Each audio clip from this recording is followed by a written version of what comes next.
HS class 12 semester 3 biology question paper. কোনটি একটি জন্ম নিয়ন্ত্রণের স্থায়ী পদ্ধতি? এটা হবে টিউবেক্টমি। টিউবেক্টমিতে কি করা হয়? স্ত্রীদের ফ্যালোপিয়ান টিউব কেটে লাইগেশন করে দেওয়া হয়।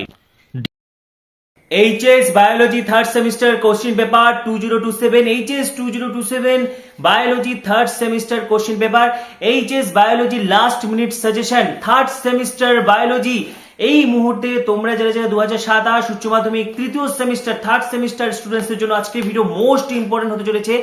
অবশেষে দীর্ঘ অপেক্ষার অবসান। তোমাদের থেকে প্রচুর মেসেজ ফোন কল আসছিল কবে উচ্চ মাধ্যমিক 2027 সেমিস্টার 3 থার্ড সেমিস্টারের সাজেশন কবে আসবে। বায়োলজিতে আমার সাজেশনই শেষ কথা। বিগত বছরগুলোর মতো এবছরও 100% কমন আসবে এবং 100% কমনের কিন্তু অপ্রতিরোধ রেকর্ড অব্যাহত। যেটা বলবো সেটা আসবে এবং এই সাজেশন কিন্তু অনেক অসাধু ব্যক্তি, অনেক চ্যানেল, অনেক চোর ছাচর জোচ্চোর থেকে শুরু করে অনেক অ্যাপে কিন্তু সাজেশন নকল করা হবে।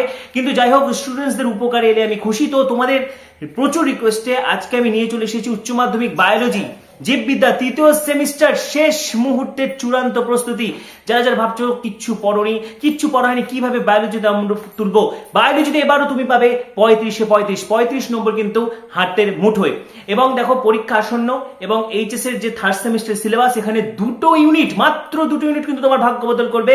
দুটো ইউনিট কিন্তু তোমাদের পরীক্ষা দিতে হবে। রিপ্রোডাকশন থেকে তোমাদের যেটা পড়তে হবে sexual reproduction, flowering plants, human reproduction, reproductive health. এখানে 3টি চ্যাপ্টার রয়েছে এবং ইউনিট 2 তে তোমাদের পড়তে হবে জেনেটিক্স, মলিকুলার বায়োলজি যেটা মলিকুলার বেসিস অফ ইনহেরিটেন্স এবং ইভলিউশন। তো এই 6টি চ্যাপ্টারের উপর পরীক্ষা হবে। 6টি চ্যাপ্টারের থেকে অত্যন্ত ইম্পর্টেন্ট এমসিকিউ, পাশাপাশি হ্যান্ড রিটেন নোটস। কারণ যদি তোমার কনসেপ্ট ক্লিয়ার না থাকে তাহলে কিন্তু পরীক্ষা হলে বিপদে পড়ে যাবে। কারণ তোমাদের বিভিন্ন রকমের এমসিকিউ থাকবে, ডাইরেক্ট এমসিকিউ যেমন থাকবে, কলাম ম্যাথস থাকবে, অ্যাসারশন রিজন থাকবে, বিবৃতি থাকবে। সুতরাং পুঙ্খানুপুঙ্খভাবে প্রত্যেকটা টপিক কিন্তু মাথার মধ্যে আত্মস্থ করতে হবে এবং হ্যান্ড রিটেন নোটস পেয়ে যাচ্ছ, তার সাথে এমসিকিউ মক টেস্ট পেয়ে যাচ্ছ এবং একাধিক স্যাম্পল নমুনা প্রশ্নপত্র পেয়ে যাচ্ছ।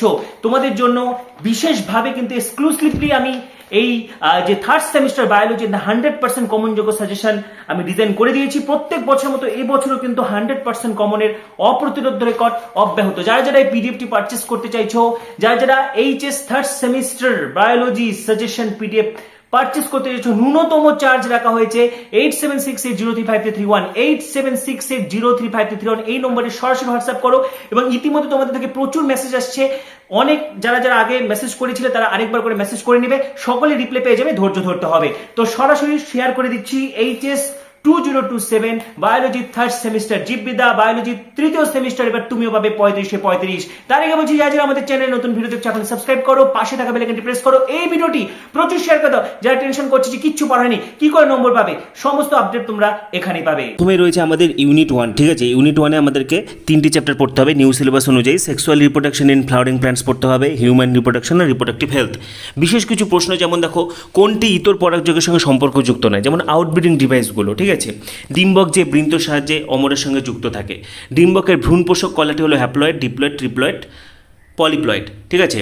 বিশেষ করে দেখো কোন জোটটি সঠিক নয়, যেমন গর্ভযন্ত্র ডিম্বক ও সহকারী কোষ দ্বারা গঠিত, ঠিক আছে, এটা আমরা সকলেই জানি। পুরোগামী চালাজা, দেখো এটা সঠিক নয়, পুরোগামী চালাজা হবে না। যখন ডিম্বক রন্ধ্র দিয়ে ঢোকে তখন সেটাকে আমরা পুরোগামী বলি। স্ত্রীলিঙ্গ ধরে 7টি কোষ, 8টা নিউক্লিয়াস থাকে, স্কুটেলাম ভুট্টা, ঠিক আছে। একটি গুপ্তবীজ উদ্ভিদের রেণুমাতৃকোষের ক্রোমোজোম সংখ্যা 38 হলে শস্যত কত থাকবে, এরকম টাইপের প্রশ্ন দিতে পারে। মেয়োসিস ছাড়াই রেণুধার উদ্ভিদ থেকে সরাসরি লিঙ্গধার উদ্ভিদ সৃষ্টিকে কি বলে? পুরুষের তলপেটের সঙ্গে স্ক্রোটাম থলির যোগসূত্র কিসের মাধ্যমে থাকে, ঠিক আছে। এরকম ধরো প্রশ্ন দিয়ে দিল। কোন জোটটি সঠিক নয়? কর্পাস লুটিয়াম কে ক্ষরণ করে, ঠিক আছে। এটা যেমন কর্পাস লুটিয়াম ক্ষরণ করে, এটা কি হবে? কর্পাস লুটিয়াম ক্ষরণ করে প্রোজেস্টেরন। কর্পাস লুটিয়াম থেকে কোন হরমোন ক্ষরিত হয়? প্রোজেস্টেরন হবে। আচ্ছা, তারপরে এরকম ছবি দিয়ে দিতে পারে। দেখো এখানে পরাগনালীর 4টি ছবি দেওয়া রয়েছে, ভীষণ ইম্পর্টেন্ট ছবি এটি।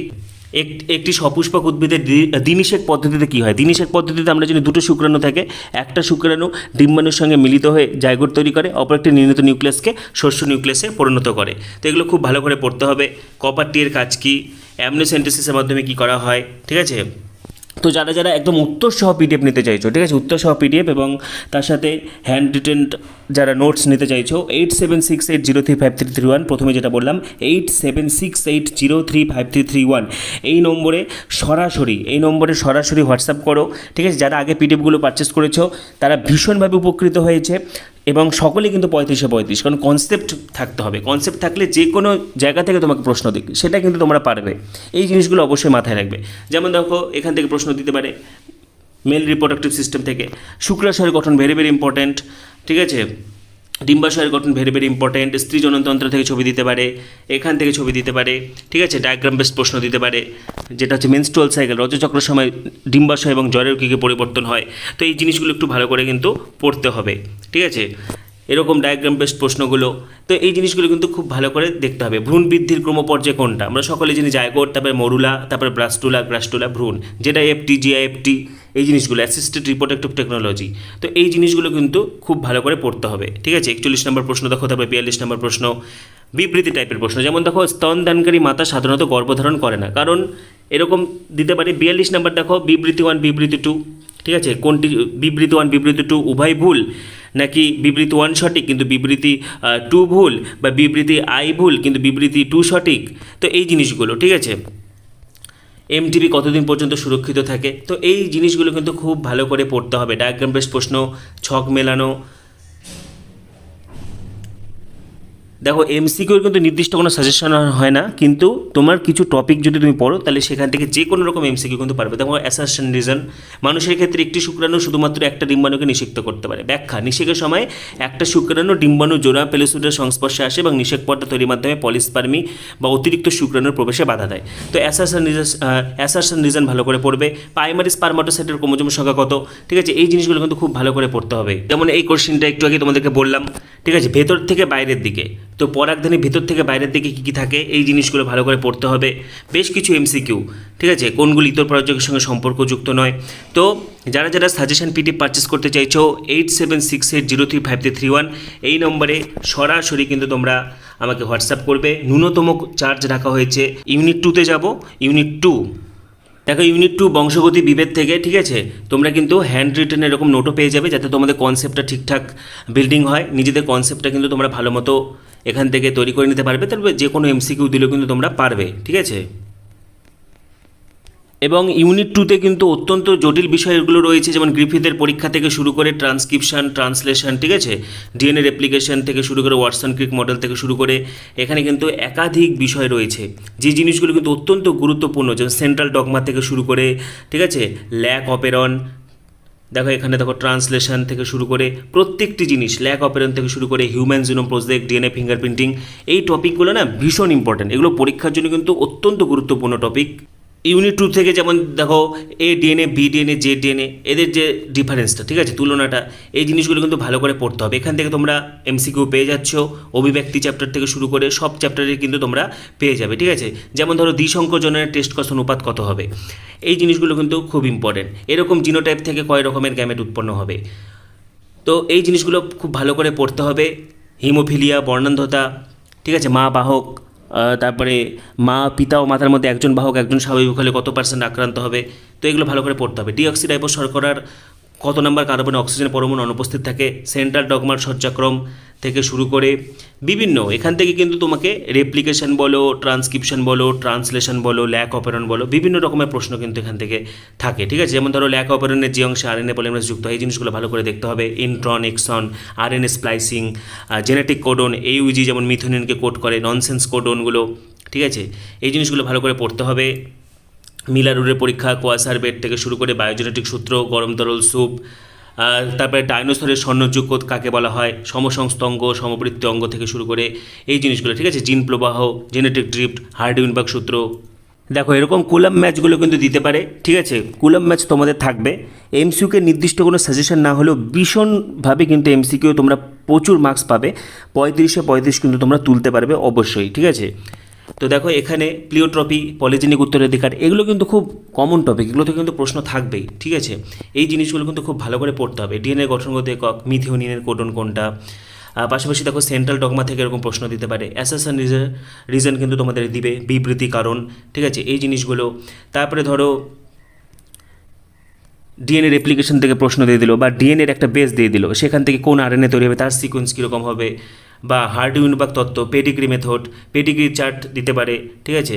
এই জিনিসগুলো কিন্তু খুব ভালো করে করতে হবে। হার্ডি-উইনবার্গ তত্ত্ব থেকে প্রশ্ন থাকতে পারে, এরকম অ্যালিলের ফ্রিকোয়েন্সি দেওয়া থাকতে পারে, বা পাশাপাশি অভিব্যক্তি অভিযোজন। তো এই জিনিসগুলো তোমরা খুব ভালোভাবে কিন্তু দেখবে।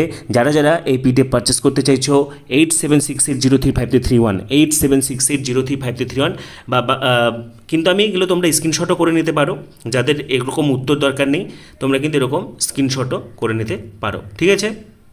যেমন ধরো এই যে আরএনএর কোন স্থানে অ্যামাইনো অ্যাসিড যুক্ত হয়, তারপরে এই যেরকম ডিএনএর একটা কোডিং বেস বা নন কোডিং বেসের সজ্জাক্রম দিয়ে দেওয়া হলো, সেখান থেকে যে আরএনএ তৈরি হবে তার বেস কী হবে। এখান থেকে বিভিন্ন রকম প্রশ্ন কিন্তু তোমাদেরকে দিতে পারে, ঠিক আছে। এই প্রশ্নগুলো একটু ভালো করে দেখে যাবে। এই যে p square plus 2pq plus q square equal to 1, Hardy Weinberg থেকে অঙ্ক। এবং ধরো এখান থেকে এই যে ওভিউলের ছবি তোমাদেরকে দিয়ে দিল, কোনটা কীরকম ওভিউল। তো এগুলো কিন্তু অবশ্যই দেখে যাও, টেনশন নেওয়ার কোনো দরকার নেই। পেডিগ্রি চার্ট আসুক, পেডিগ্রি চার্ট তো বহুবার তোমাদেরকে শেখানো হয়েছে, ঠিক আছে। যেমন ধরো এই পেডিগ্রিটা আমি তোমাদেরকে বুঝিয়ে দিচ্ছি, ঠিক আছে। তো যখন দেখবে যে এখানে দেখো পিতা ও মাতা, ঠিক আছে, পিতা ও মাতার মধ্যে কেউই আক্রান্ত নয়, কিন্তু তাদের সন্তান বা ছেলে বা মেয়ে বা যে কোনো হচ্ছে অপত্য আক্রান্ত হয়েছে, তার মানে সেটা চোখ বন্ধ করে রিসেসিভ, ঠিক আছে। আর ডমিনেন্ট হলে কিন্তু প্রত্যেকটা জেনারেশনের রোগটা দেখা যাবে। এখানে দেখো প্রত্যেক জেনারেশনের রোগটা নেই, এখানে আছে ফার্স্ট জেনারেশন আছে, সেকেন্ড জেনারেশনে রয়েছে, থার্ড জেনারেশনে কিন্তু রোগটা নেই, আবার ফোর্থ জেনারেশনে রয়েছে। তার মানে কি এটা প্রচ্ছন্ন। এবং আরেকটা টিপস কি দিলাম, যে পিতা ও মাতা কেউ যদি আক্রান্ত না হয়, তাও দেখা যাচ্ছে সন্তান বা সন্ততি বা ছেলে বা মেয়ে আক্রান্ত, তাহলে সেটা রিসেসিভ হবে। তাহলে এটা চোখ বন্ধ করে রিসেসিভ, কারণ এখানে দেখো পিতা মাতা কেউ আক্রান্ত না, কিন্তু আক্রান্ত পুত্র উৎপন্ন হয়েছে, বা এখানে জেনারেশন গ্যাপ হয়েছে, থার্ড জেনারেশনে কারোর মধ্যে রোগটা নেই, তাহলে সেটা হচ্ছে রিসেসিভ, ঠিক আছে। বহুবার বলেছি আমি এগুলো টেস্ট পেপার সলভ করার সময়। এবার আমাদেরকে বের করতে হবে এটা এক্স ক্রোমোজোম বাহিত নাকি হচ্ছে এটা অটোজোম বাহিত। তো দেখো এটা যদি এক্স ক্রোমোজোম বাহিত রোগ হতো, তাহলে দেখো এখানে মা আক্রান্ত, তাহলে মা আক্রান্ত হলে ছেলে অবশ্যই আক্রান্ত হবে এক্স ক্রোমোজোম বাহিত রোগগুলোর ক্ষেত্রে। কেমন করে, যেমন ধরো এক্স হচ্ছে small H, x a small H, আর বাবাকে আমি স্বাভাবিক ধরে নিচ্ছি, তাহলে এক্স বড় হাতের এইচ ওয়াই। দেখো এখানে যে এই ওয়াইটের সঙ্গে যে এক্স ক্রোমোজোমের মিলন হবে, এখানে কিন্তু আক্রান্ত পুত্র উৎপন্ন হবে। কিন্তু এখানে দেখা যাচ্ছে যে মা আক্রান্ত কিন্তু ছেলে স্বাভাবিক, তার মানে এটা অটোজোম বাহিত, ঠিক আছে। তাহলে এটা হবে অটোজোমাল রিসেসিভ। তো আজকের ভিডিওতে কিন্তু আমি 100% কমন যোগ্য সাজেশন শেয়ার করে দিলাম, HS third semester biology suggestion 2027। যারা যারা এই পিডিএফটি নিতে চাইছো, PDF notes, hand written notes, MCQ, পাশাপাশি মক টেস্ট, স্যাম্পল নমুনা প্রশ্ন 8768035331 8768035331 সরাসরি হোয়াটসঅ্যাপ করো, ন্যূনতম চার্জ রাখা হয়েছে। তো পাশাপাশি পরবর্তী ভিডিওগুলোর জন্য এখন সাবস্ক্রাইব করো, পাশে থাকা বেল আইকনটি প্রেস করো, এই ভিডিওটি প্রচুর প্রচুর প্রচুর শেয়ার করে দাও। সবাইকে অসংখ্য ধন্যবাদ।